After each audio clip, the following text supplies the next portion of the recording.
ചവഹർ ഷാഹിദ് ബെഹഷ്തി തുറമുഖ ടെർമിനൽ നടത്തിപ്പുമായി ബന്ധപ്പെട്ട് ഇന്ത്യയും ഇറാനും കരാറിൽ ഒപ്പിട്ടു. 10 വർഷത്തേക്കാണ് തന്ത്രപ്രധാനമായ തുറമുഖ നടത്തിപ്പിന്റെ ചുമതല ഇന്ത്യക്ക് ലഭിക്കുന്നത്.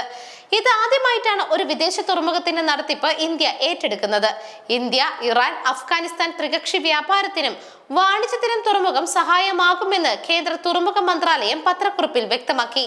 കേന്ദ്ര തുറമുഖ മന്ത്രി സർബാനന്ദ സോനോവാളിന്റെ സാന്നിധ്യത്തിൽ തിങ്കളാഴ്ച ഇന്ത്യ പോർട്ട് ഗ്ലോബൽ ലിമിറ്റഡും ഇറാനിലെ പോർട്ട് ആൻഡ് മാരിടൈം ഓർഗനൈസേഷനുമാണ് കരാറിൽ ഒപ്പിട്ടിരിക്കുന്നത്.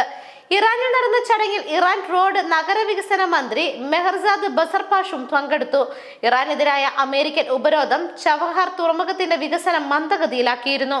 ഉപരോധം വകവയ്ക്കാതെ തുറമുഖത്തിന്റെ വികസനത്തിന് സഹകരിച്ച ഏക വിദേശ രാജ്യം ഇന്ത്യയാണ്. തുറമുഖം ഇന്ത്യ ഏറ്റെടുക്കുന്നത് ചൈനയ്ക്ക് കനത്ത തിരിച്ചടിയായി മാറും.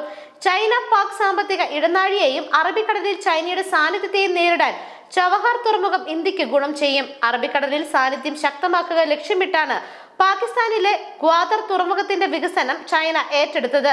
ചവഹർ തുറമുഖത്ത് നിന്ന് 72 കിലോമീറ്റർ അകലെയാണ് ഗ്വാദർ തുറമുഖം. News desk മെഗ്നവിഷൻ.